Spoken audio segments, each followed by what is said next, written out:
methods are used to count members of a specific set and the outcomes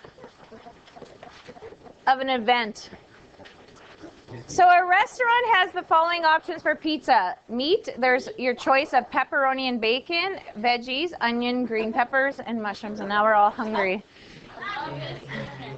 The lunch order requires you to order 1 meat and 1 veggie. How many different pizzas can you make? So option 1 we did probably in elementary school with the tree diagram. You could choose pepperoni or you could choose bacon. And then once you choose that, you have what? 3 options that you could have. Onions, green pepper, or mushrooms. Yes? Onions, green pepper, or mushrooms. So do you see this tree diagram shows you that how many outcomes are possible? 6. You can have a pepperoni onion pizza, a pepperoni green pepper pizza, a pepperoni mushroom pizza, or a bacon onion pizza, a bacon green pepper pizza, a great bacon mushroom pizza. Okay, so we're not going to do that in this course because that would take way too long. The counting principle works like this. So how many decisions do you have to make? 2. You represent this by blanks. So you put 2 blanks down. What's my first decision that I have to make? Yeah, the meat, the choice of meat. So in how many ways, I can't wait. In how many ways can we make the first decision? Well, you only have a choice of pepperoni bacon, so there's 2 choices. So we put a 2 on that blank. The second decision is my veggies. How many choices do I have for that one? 3. And then we multiply, and we get 6, the same amount that we get this way. Look at that.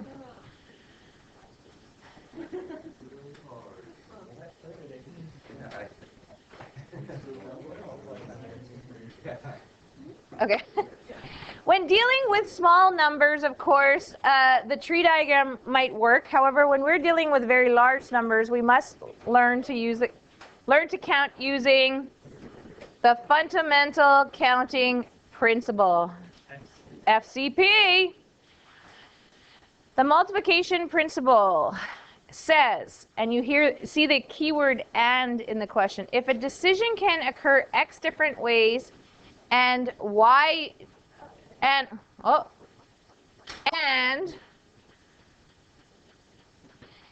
another decision can occur Y different ways, then decision 1 and decision 2 can occur X times Y ways. So while backpacking in Europe, Mo bought 4 shirts, 5 pairs of shorts, and 3 shoes. How many different outfits? So again, ask yourself, how many decisions do I have to make? 3. 1, 2, 3. What's the first decision I have to make? 2. What shirt I should wear. So how many choices? 4. 4. What's my second decision? 5 shorts. Shorts. I have 5 choices. What's my next decision? Shoes. I have 3 decisions. Then I multiply together and I get 60. Melissa is planning to drive to from Winnipeg to Vancouver via Calgary. There are 3 different roads from Winnipeg to Calgary and 2 different roads from Calgary to Vancouver. How many different round trip routes are there from Winnipeg to Vancouver, passing through Calgary and returning to Winnipeg via Calgary if no road is used more than once? Okay. Does everybody see Melissa's going from Winnipeg to Calgary to Vancouver and back? And she has 3 roads and 2 roads. So here's a visual of what's happening. So how many decisions does Melissa have to make? Well, look, she's going there and back. She's going there and back. This is a return trip, right? So 1, 2, 3, 4. You have 4 decisions. And if you don't know what the decisions are, you have to make a decision of what road to take from Winnipeg to Calgary. Then you have to make a decision from Calgary to Vancouver. Then you have to make a decision from Vancouver to Calgary, and then Calgary to back to Winnipeg. Do you see the 4 decisions? Okay, how many choices do I have for the Winnipeg to Calgary route? 3. How many choices do I have from the Calgary to Vancouver? Now, it does say it has to be different round trips. That means you cannot use a road more than once. So how many roads do I have going back from Vancouver to Calgary? 1. And how many roads do I have back from Calgary to Winnipeg? 2. And we multiply and we get 12 different routes she can take. Now these get a little bit more difficult with the digit problems. How many 3-digit numbers can be made from the digits 1, 2, 3, 4, 5, 6, 7 without repetition? So how many decisions do I have to make? How about 3? I need to know the hundreds, the tens, and the ones. Does everybody see? That's my 3-digit decisions, right?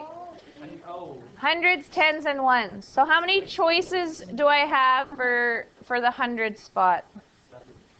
7. Does everybody agree I have 7 choices for the 100 spot? How many choices do I have for the 10 spot? 6, because I used up one of the digits. How many choices do I have for the 1 spot? 5. So does everybody see I get 210? How many of the above digits are even? So that means even number. How do you get an even number? It has to end in an even number for a number to be even. So here's the big thing of the day. Always fill in the restrictions first. Meaning, I just started with the hundreds this last time. I'm not going to this time because there is a restriction in my ones. This has to be an even number. What are the only even numbers that I can choose from? A 2, a 4, and a 6. So how many choices do I have? 3. Let's go back to the 100 spot. How many choices do I have for the 100 spot? 6. Why is it 6? Because I used up one of them here. I don't know which one, but one of them I used, right? How many choices do I have here? 5. So I get 90. How many are odd? How many would be odd? Yes, you can just take the total and minus the even and get the odd.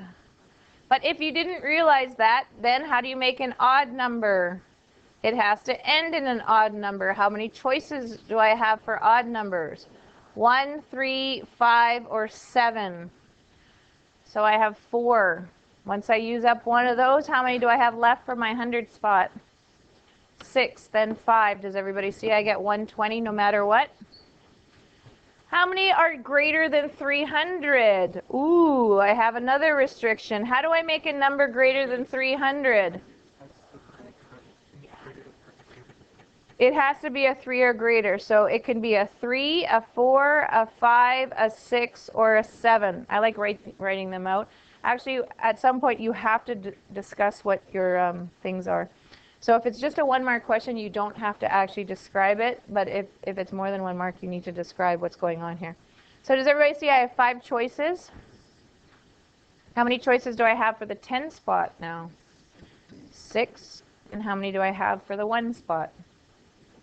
5. Very good. 150. You have to have a little bit of logic here, right? Okay, how many are greater than 300 and even? Ooh. Ooh. So remember, this has to be a 3, 4, 5, 6, or a 7, and even had to be a 2, a 4, or a 6. Here's my dilemma. Which restriction do I do first? So the problem here is, how do I know if I pick a 2 or a 4 here, because the 4 affects this choices over here. So anytime you get into what's called a dilemma like this, you need to split it into cases. So how many cases can I split this in? Well, I can split it in either 5 cases or 3 cases. So I'm going to split it into 3 cases.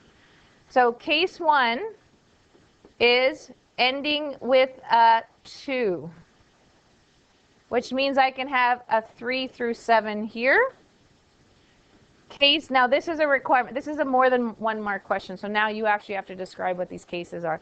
So cases 2 is ending with a 4, which means I can't have a 4 over here. Does everybody see that? I can only have a 3, a 5, a 6, or a 7. Case 3, again, this is going to end with a 6, which means I can have a 4 back into play for here. So I can have a 3, a 4, a 5, but I can't have a 6, but I can have a 7. Does everybody see how I'm getting my cases? Okay, so of course all of these you only have one choice because I'm pretty much forcing you to choose the numbers I had. So then after I had that choice, how many choices do I have for 3 through 7? 5, right?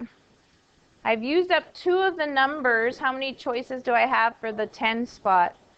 5. So I get 25. Okay, how many choices do I have here? 4. I've used up 2 of the digits. How many do I have for this spot now? 5. There's 7 total. I've only used up 2 of the digits. So I get 20, and this one will be exactly the same. So I'll get 20. And what I do is I add them all up at the end because I have to put it back together. So I have 65 ways to have greater than 300 and even. Alrighty. So the addition principle, the keyword or. When 2 events occur independently, you add their results to get the total number of ways an event can occur. This involves drawing up separate cases and adding it to get the total. How many whole numbers are less than 300? So now all the digits are in play here. So how do you make a number less than 300? It has to start in a 2 or 1, really. So you're saying a number can't start with a 9 and be less than 300? Technically, the number 9 is less than 300. So guess what? We have some cases here. We have 3, yes, case 1 is a 3-digit number. Case 2 is a 2-digit number. And case 3 is a 1-digit number. So you got to watch. You have to practice these because you'll have to see how these all work. So yes, if I had a 3-digit number, it has to start with a 2 or a 1. Can it start with a 0? No, because then that would be a 2-digit number. So I have 2 choices there. How many digits do I have for the second blank?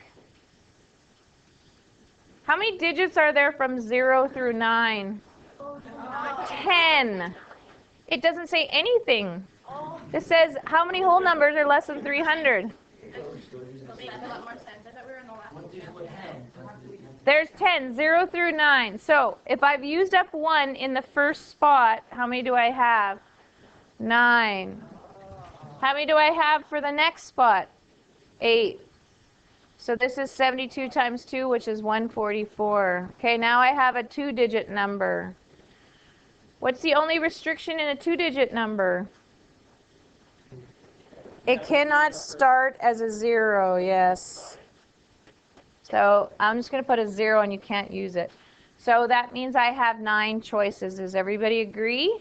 How many choices do I have for the next one? Yes, I didn't trick you. Very good. It would be 9 because 0 is back in play and I've only used up 1 digit. So I get 81. 1-digit number. You can use 0. 0 is a whole number. Yeah, counting numbers start with 1, but whole numbers start with 0. So we have 10. Yeah. Well, if you didn't know that, now you do. So let's add her up. 5. And what's that? 9, 235? Did anybody else get that? Sure. Check my addition. Okay, how many even 3-digit numbers greater than 300 can be formed? So first off, it has to be a 3-digit Then it has to be greater than 300. So what can it start with? A 3 through 9, essentially. But it has to be even, which means you can have a 0, 2, 4, 6, or 8. Oh, wait. 301 is greater than 300, so it can start with a 300. 301 is greater than 300, right? Yeah. Okay, so what happens anytime we have conflicting things? We separate. So, case 1. Now you can do this in lesser cases, or fewer cases, but I would just take this and do them all one by one. It's the easiest way not to make a mistake. So case 2, ending with a 2, case 3, ending with a 4, case 4, and you'll see some of these are just repeated, right? Ending with a 6, and case 5, ending with a 8. Okay, so if I end with a 0, I only have one choice for all of these. Does everybody see that? Okay, so now 3 through 9. How many choices do I have? 3 through 9 is how many? Count again. 7. What's the first one you can't use? No. Yeah, I can. 300. There's no repetition, so 301 is greater than 300. Starting with a 3 is okay. Yeah. I know, but for that one specifically, like when you can't have the number 300. But you can't have repeated digits, so there's no way I'm going to use a 0 here. You know what I'm saying? So, okay. Does everybody understand that? Okay, so I've used up 2 of the digits. How many digits do I have now? 8. There was 10 altogether, right? Okay, so 56. Okay, over here. 3 through 9 is 7. They're all going to be 7s. Does everybody? Oh, I guess, no. Get all crazy here. Get all crazy here. Error code, yeah. Okay. Reset. They're not going to all be 7s. Okay, so 2, you only have choice of 7. How many do I have for that one? 8, yeah. So that would be 56. Okay, so now I have a 4. So 3 through 9, I can't use a 4 here. So how many choices do I have there? 6. And how many do I have here? 8. So these will all be 8 if you haven't noticed. Okay, so that would be 48. Okay, next one. It'll be the same thing. Does everybody say it was going to be the same thing? Okay, now we're going to add these up. So who can add them up for me?